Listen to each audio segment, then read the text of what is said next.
hati ang fans sa real at real-life pairing ni Barbie sa dalawang gentleman, na si Jack Roberto at David Licauco.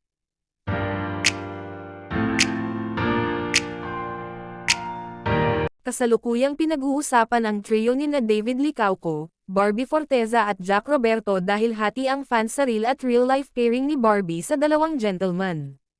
Ang social media ay mayroong tatlo sa mga sikat na meme, Jack Roberto University para sa kanyang mga kursong anti-selos, Barbie Forteza State University at David Licauco State University. Alam ito ni Jack at pinagtatawanan pa ang kanyang sikat na meme sa pamamagitan ng paggawa ng sarili niyang meme at pag-upload nito sa social media. Samantala, sinabi ni David na naiintindihan niya ang labis na kasigasigan ng ilang fans ngunit umaasa siyang walang galit na ibinabato sa sinuman. Patuloy ang mga meme para sa tatlo at inaasahang magtatagal kasama si Jack na pagbibidahan sa isang paparating na drama na pinamagatang, The Missing Husband. Ang real-life girlfriend ni Jack na si Barbie, ay kasalukuyang kumukuha ng pelikula kasama si David para sa kanilang TV reunion pagkatapos ng Maria Clara at Ibarra.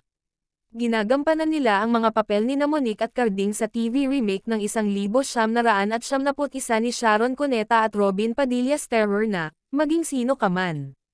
Tinanong si David tungkol kina Barbie at Jack sa opening last Friday ng Blue Water Day Spa sa Estancia Mall sa Pasig City. Present ang aktor bilang guest at madalas na customer sa sikat na spa franchise.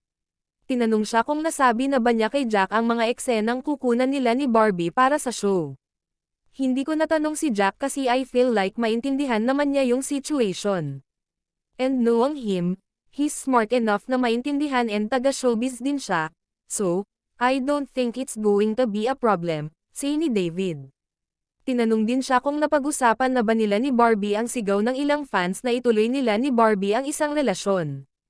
I think what we talk about lang is paano namin i-handle yung mga ganitong situation, cause I think hindi naman siya problem for us. Ang ayaw lang naman talaga namin is pag may hates, diba? At the end of the day, tao lang din naman kami. But then again, you also have to understand the sides of the story. Kami entertainers, meron din naman na entertain. Kailangan intindihin yung both sides, he explained. Sabi ni David, okay lang sa kanya na suportahan sila basta manatiling positibo ang fans. Masigla ring sinagot ng aktor ang tungkol sa kanyang sikat na TikTok meme tungkol sa David Licauco State University, kung saan ipininta siya bilang isang personalidad na Bachelor of Science in Best Friend Major in Comforting. Nakakatuwa kasi yun yung trabaho namin, trabaho ko. Maging entertainer, so the fact na nakaka-entertain ako, I must be doing something right. Happy ako na somehow napapa-happy ko sila, David said. Kung mga ka-cheka anong masasabi nyo tungkol dito, mag-comment lang sa baba and don't forget to subscribe.